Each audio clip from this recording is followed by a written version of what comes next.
My ex-fiancé just broke up with me, and now he's stalking me because I moved on quickly. Oh, the chase never stops. So, I don't know, man. I, 28, had been with my fiancé, Alex, 34, since 2020. We met at a friend's party, hit it off, and had been together ever since. Okay. He finished his doctorate in economics just last year. Since then, he has been working at the uni. I have my master's in media sciences and decided to start working instead of going for a PhD. The problem is that Alex broke up with me last Monday. It was literally so surreal and honestly just weird. For the past few months, he'd been acting strange. He was making demands and then dropping them immediately. A few examples. He told me we were going to paint our walls back from dark green to white. When I asked why, he just said, "For F's sake, forget it," and never brought it up again, even when I asked. Another time, he came home and got mad because I was sitting on the couch with my head covered in a blanket. I had cramps. He was upset because I was just sitting there watching Netflix. Mind you, the house was spotless. When I tried to talk about it, he said, "Forget it. It's not a big deal." That kind of thing became common. Every time I tried to communicate, tried to figure out what was going on, whether it was something I did or maybe he was just stressed at work, he would just say everything was fine, but he was clearly seething with rage. I didn't even have to do anything. He would just find something to complain about. The apartment, clothes, me, work, etc. So I gave him space, which apparently was also wrong. I told him I was going to help my parents with repairs for a few days, and somehow that was also wrong because he wanted to renovate the apartment too. Then on Monday, I got a text saying we need to talk. Ooh. I knew what was coming, and after the last few months, I had made peace with it. When I came home, he was sitting on the couch. He didn't even wait for me to take off my jacket before saying, "I want to break up." Then the verbal diarrhea started. He told me he resented me. First, because I didn't pursue my academic career further, even though I was capable, and he didn't want to upset me at the time. Then, when I started making more money, since he didn't make much as a PhD student, he felt like I should have the last word financially, and he hated it. Mind you, I never said anything like, "It's my money, so I have the final say." That's a rule he imposed on himself, and he hated it. He said he hated our paint scheme, the couch, and even our effing crock pot. Then he told me he had rejected a better PhD program to stay here because I had already started my job by the time he got the acceptance letters. Only, he never even told me he had applied overseas. He said a few months ago he checked in with a friend who's in that program, saw how they were thriving, and decided I ruined his life. He said I had too much control over his life and that he hated the idea that I could just decide not to pay for things and F him over. I honestly don't even know what that means. He also said that he hated that all of his friends loved me and didn't let him vent about me. Then he said again, "I'm done." I was floored. I had already made peace with the idea that we were ending, and it hurt, but after that rant, I was just disgusted. I looked at him, probably with a disgusted expression, and said, okay, he lost it. He said this is exactly what he meant, that it was horrible. We had been together for 4 years, and all I had to say was okay to our breakup. I just asked if he wanted to stay here while he figured out where to go. He said, typical. Of course you're holding the apartment over me, and started ranting again. So I just left. I told my parents, and they're also confused. My dad suggested I reach out to our landlord and explain the situation to see what options I have. I can keep paying the rent, no problem myself. He covered the utilities and some subscriptions. Just to reiterate, I never had a problem with this. I saw that he was chasing his dream, and that was more important to me than a 50-50 financial split. I make good money and I'm happy at my job. I never saw it as slaving away. I always had the mentality that my money was our money because we were building a life together. Aww. Of course, I had my own savings and fun money, but I honestly never cared. As long as I felt he was working towards something and wasn't taking advantage of me, I was fine with it. More than fine. Alex is still mad. He's going between texting me like a robot about the logistics of the split to being a seething a-hole complaining about everything. I'm not even hurt anymore. I just feel nauseated by him at this point. I don't know. Should I have reacted differently? No. Edit. Thank you for all your opinions. It was nice to get this off my chest, LOL. Just to clarify though, I don't feel like a victim. And I don't see you as one. And no. I feel like something happened and my relationship just turned bad. He behaved like an a-hole, but that is the extent of it. Very clearly something is going on, but he doesn't want me to be part of whatever it is, and I have to respect that. Now I just have to detangle myself legally from him, and after that, I'll just be left alone with my ugly green wall color. I think I might also adopt a cat, as my ex was really allergic. I support that decision. Adopt that cat. Update 1. To start, Alex moved out pretty quickly after the breakup. He has been staying with a friend, and we sorted out everything like mail, subscriptions, and the lease. I'm also in the process of adopting a cat. Her name is Luna. Aww. That's so cute. But I've been thinking about changing it since my family already has 2 pets named Luna, Amun, and Kamar. She is still at her foster home for now, but I have visited her a few times and I already adore her. She's a scrappy little tabby who follows her foster mom around like a shadow, and I can't wait for her to move in during the first weeks of December. I've already gotten her bowls, toys, and a bed by the window ready. Now on to what happened. Last week, I was out showing someone around the city. He is the son of my parents' friends who recently moved here for work. My parents asked me to help him get familiar with the area, so I agreed. It was nothing special, just walking around, grabbing coffee, and pointing out useful spots in the city. Apparently, Alex saw us. Oh, yeah, but he was like...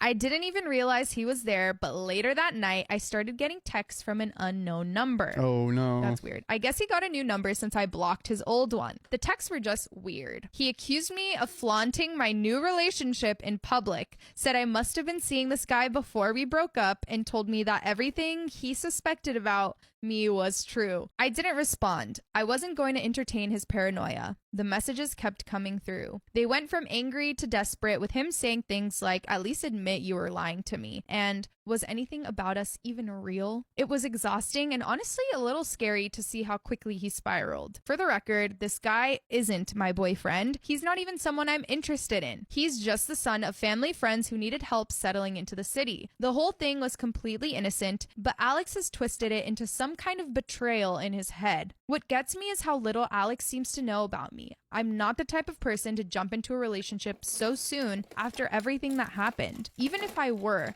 it wouldn't be any of his business. We are done. I've made that clear. After I didn't respond to his texts, Alex started calling. I didn't pick up, but the voicemails were a mix of angry rants and desperate pleas. I ended up blocking his new number too. It feels ridiculous that I have to keep doing this, but I guess this is where we are now. Then this weekend, I went out to a bar with my friends. A few hours in, guess who walked in? Alex. I don't know if it was a coincidence or if he followed me there, but as soon as he spotted me, he came straight over. He was clearly upset, asking to talk, and I told him no. My friend stepped in and thankfully he left without causing a scene, but it ruined my night. It felt like I couldn't escape him no matter where I went or what I did. When I got home later that night, I was completely drained. I just started to relax when I heard a knock on my door. It was Alex, standing there in tears. Call the cops.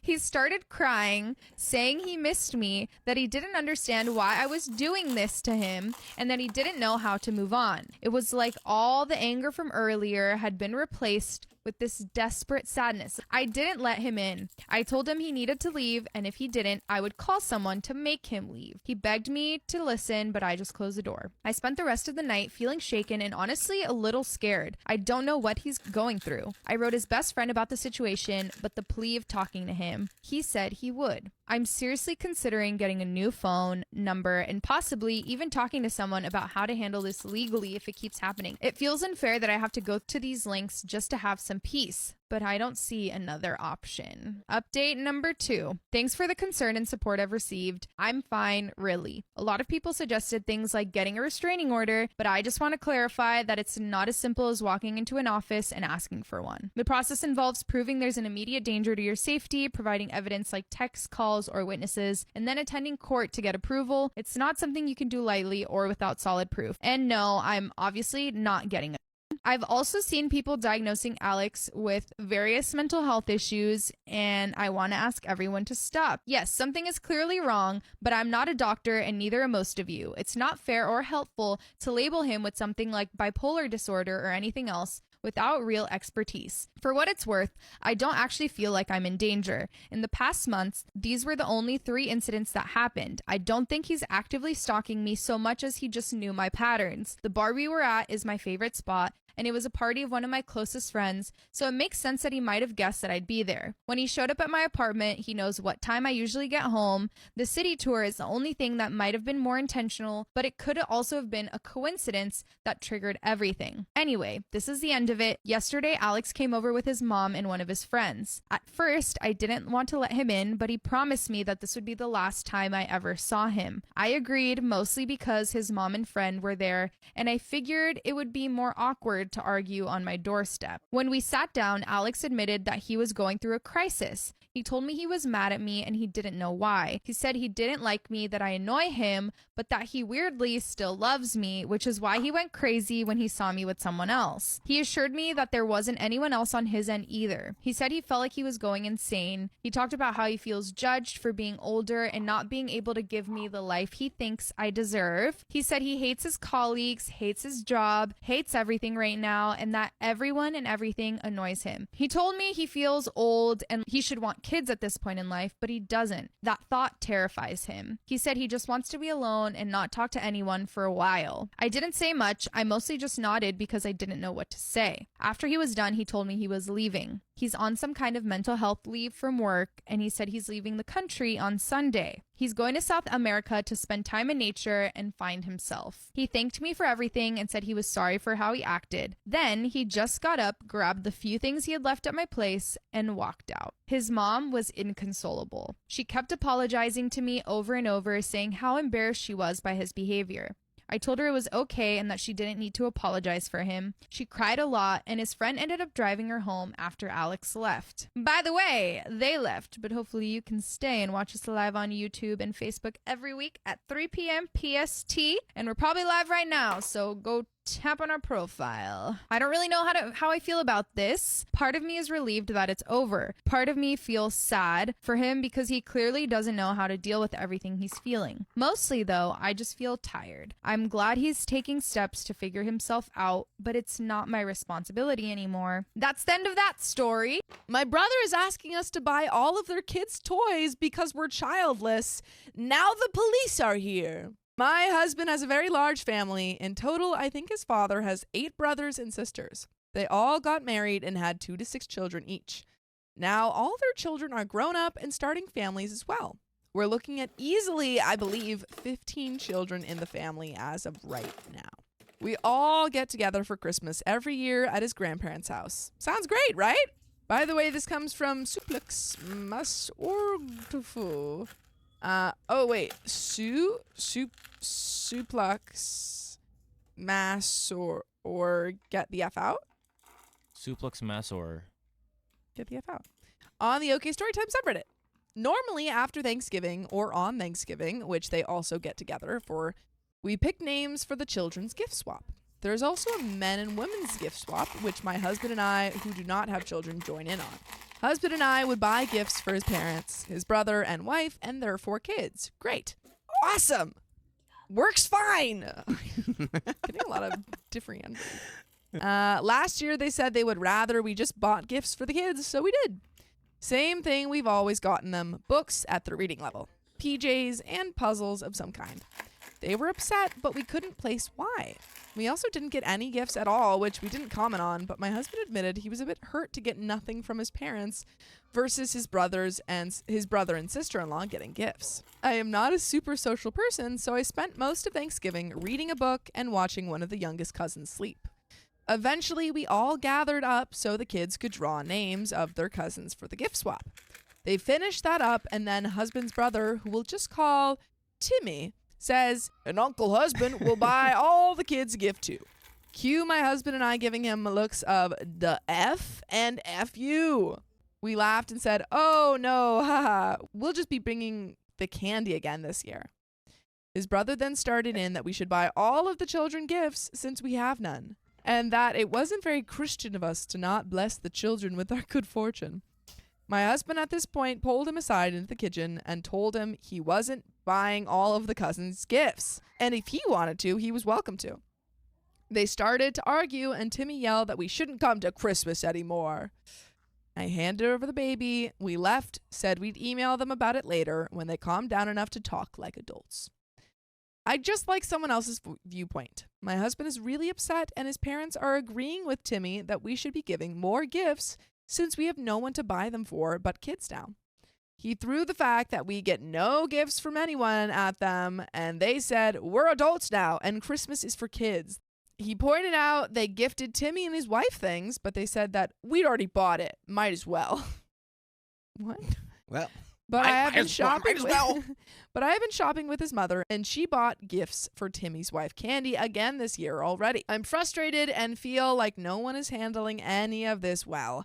And I want to step in and help my husband, but I want someone else to look at this mess before I do anything other than listen and offer suggestions of using I feel blank when you blank to his parents. Update 1.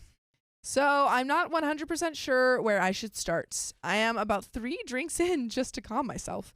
For one, I did show my husband the post after we talked. I brought up T-Day 2015 and asked him if he wanted some more input than I normally give on his family drama. He said yes. I pointed out the favoritism of his brother over him in almost anything. I made a list showing times when it had happened where they were and he were fully in the wrong just to prove the point. We went over the text from his brother, sister-in-law, mother, father, aunt, and cousin, just to recap the names. Brother, Timmy. Sister-in-law, Candy. Mother, Rhonda. Father, Keith. Aunt, Kira. Cousin, Ben. Husband, Todd. This is shorter than husband. I'm lazy. Todd. So the day I posted after we went over the texts, which started after we missed their call and went up until we sent the email, all just spiteful crap about how we wasted our money, time, and life volunteering and don't spend enough time with their children, cousins' children, family anymore. It started out telling Todd he was being a Candy A.B. who is whipped by his cold, harpy, child-hating wife, and just degraded from there. Todd only sent back a few saying he'd email him about it and asked him not to talk about me. So we sent the email. Here's basically what we sent, semi-edited. Todd sent it as if it was just from him. We almost added in his parents, but decided we'd just forward it to them if it got really out of hand. No problem. Timmy did it for him. Oh, that's so thoughtful, Timmy. Thank you, Timmy, for exposing yourself. Yes, well, that went over about as well as water on a grease fire. For one, Timmy forwarded the email to Rhonda and Keith, Kira, and Ben. That was rude, but we were going to do the same thing either way. Ben sent us an email letting us know what Timmy did and said he was sorry he wasn't there to jump in, but would try and talk to Timmy. Timmy and Ben are actually really close, so it was nice to see he thought Timmy was being unreasonable as well, since they are normally very close / like-minded. I'm not going to put his email here. I'm just going to highlight what he said and then tell you what Keith and Rhonda said in their email / visit. 1. I am a cold, child-hating harpy, and I sleep around. I'm an atheist or a Muslim or something he never really picked. 3. I am dragging Todd from the church and his family. 4. We don't spend any time at all with the family anymore. We never spend any time with our nibblings. Number 6. We are wasting our lifetime money volunteering with animals. Maybe number 7. Helping / wanting to help refugees was un-American. Helping and wanting to help refugees is un-American, and this is my fault since I am a first-generation American and don't understand what it means to be one / deserve to live there. I'm rude and never talk to them unless it's about animal rescue / animal rights. Yeah, so at this point, we're kind of laughing and kind of crying and kind of shocked. We spent the rest of the day cleaning up our house and talking about what we wanted to do / reply back. We hadn't checked our email and we'd stuck our phones on vibrate and we were just trying to enjoy our day off together. They're pretty rare, sadly.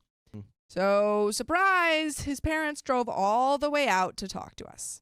I say talk, but it was more like being talked at. They asked me to leave so they could talk to Todd about his actions / rude email. Todd said no. Said I was his family and his wife and we were handling this together. They then tried to convince us we had said F in front of the family. We didn't. That we had mentioned buying gifts for everyone before, that we didn't love Jesus anymore since we hadn't been going to church, and some of what Timmy had sent in the email too. When his father started to insult me and then in turn my father, Todd was done. He stood up and said, "Thank you for coming to visit us in our home for the first time, but we have errands to run and you need to leave now." Oh, I see where it's going. They refused. He told them they had to go now or he'd have to call the police. He cried, I cried, our cats knocked over their cups. We ended up calling my dad and telling him everything as well as showing him both emails. He told us they have talked crap about us before to him. "You should be able to fix your child, still we're working on ours," was something he told us had been said. We decided we aren't going to their Christmas either way. I told Todd I can't go back there again, nor can I look at any of them the same again. I knew they'd always not liked me as much as some of the other daughter-in-laws, but I didn't know it was to that extent. They have always been nice and polite to my face, invited and included me in all events. No one had ever said anything to Todd either. As it stands, I'm waiting for my dad and brother to get into town, and then we're going to sit down and decide what we would like to do. Todd said he just wants it to be small and doesn't mind where Christmas happens, and said he felt closer to my dad and brother anyway.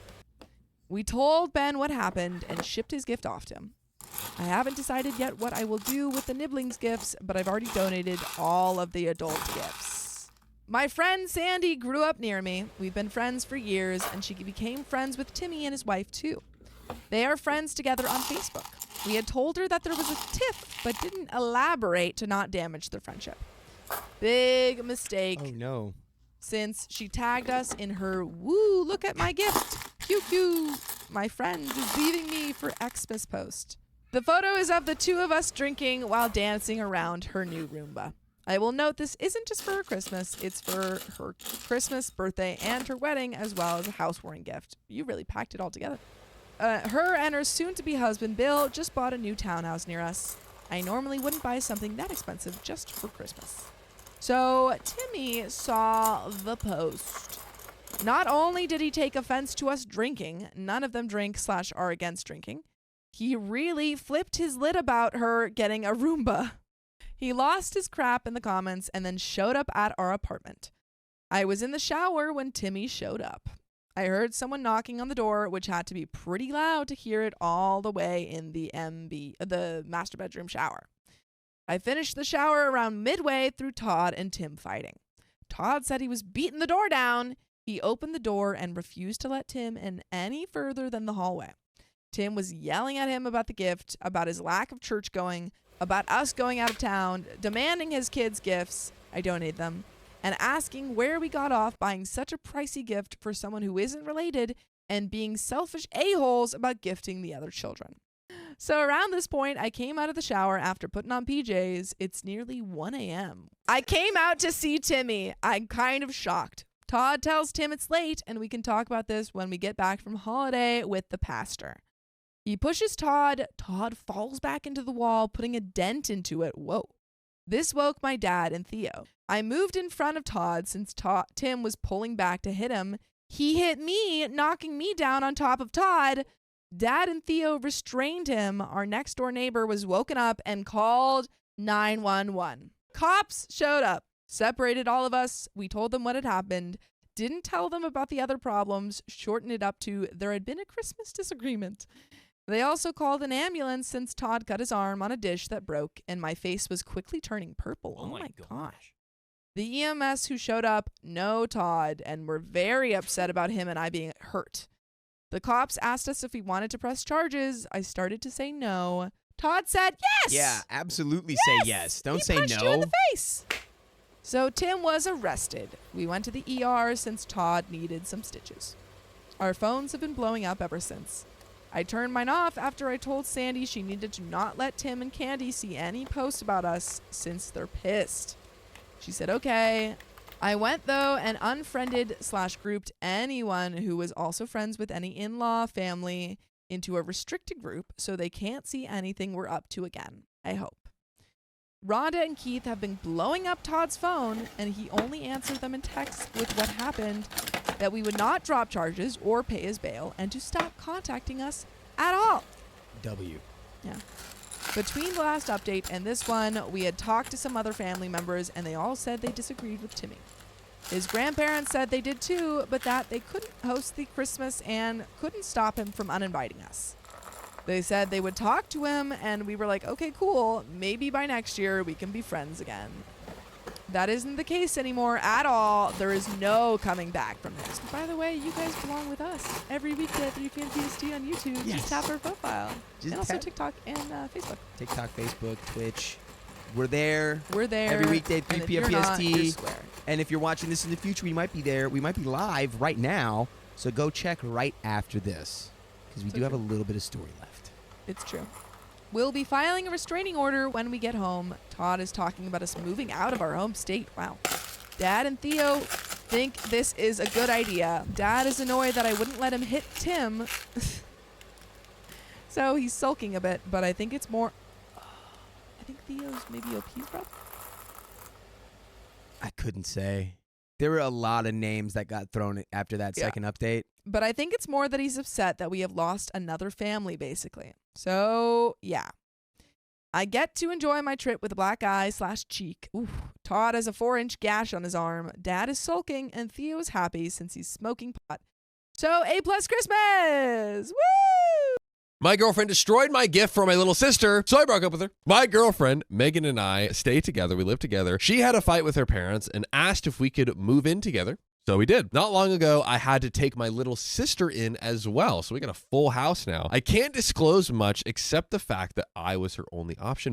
So when we had the talk about me taking my sister in, my girlfriend Megan did not like this idea. She told me that I was too young to have such a responsibility. What will happen when we get married? Have our own kids? Our place was already too small, etc., but didn't outright say she had an issue with it. Obviously couldn't turn my back on my sister. So I went ahead with it despite her reservations, my girlfriend's reservations. Although my sister has always been friendly to Megan from the moment she met her, Megan is always just indifferent with her. And it sucks because my sister really admires her and enjoys talking to her. I just thought maybe they don't connect because of my sister's age. But a month ago, I bought my sister a Nintendo Switch, and she has always wanted one, and all of her friends have one. I figured she deserved it as she does well in school. She helps with chores and is generally a well-behaved kid. She loved it, and she has been taking good care of it. Megan wasn't happy when I bought it. She actually sulked. She would borrow the Switch incessantly, and my sister would not say no, maybe because she was afraid to, but Megan would use it too much, so much that it felt like it belonged to her. My sister never said anything. She would just patiently wait for her turn. Sometimes Megan would use it even when my sister was at school, saying that she gets bored when I'm at work.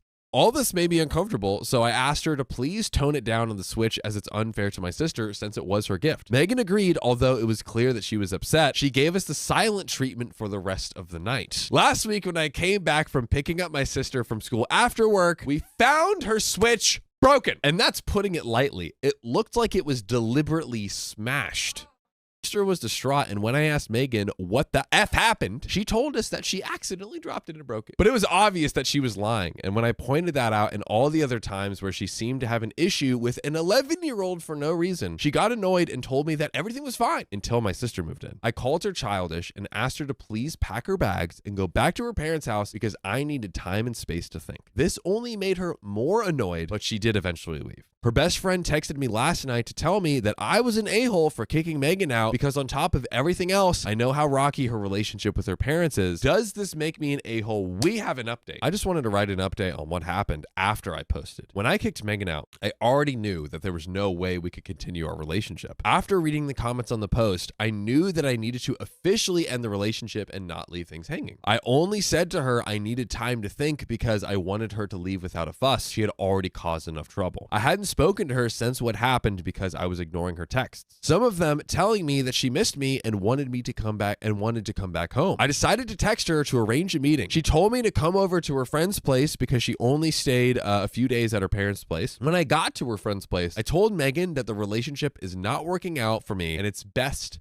that we break up. I said, I don't see myself getting over the fact that she intentionally destroyed something that meant a lot to my sister over her irrational jealousy. Not to mention that she never really opened up to my sister, which should have been enough for me to end the relationship then. But my sister deserves to be around someone who is willing to form a relationship with her. I had the rest of her stuff and proceeded to give it to her. She started crying and pleading and then accused me of choosing my sister over her, that I clearly never loved her. She knew that this would happen after my sister moved in. Now, I just said to her, this is exactly why I'm breaking up with you. I also told her that she really needed to reimburse me the $300 for the Switch that she accidentally dropped because my little sister is heartbroken over it and has been sad about it ever since. She rolled her eyes and told me that she already said it was an accident and that it's not her problem anyways, since I don't want to be with her anymore. I don't feel like continuing to argue with her, so I told her to never contact me again, and I left. When I got home, I blocked her everywhere. I am relieved that she is out of our lives, but I'm very disappointed in myself that it took something so drastic for me to see that Megan was not a good person. And that's the answer.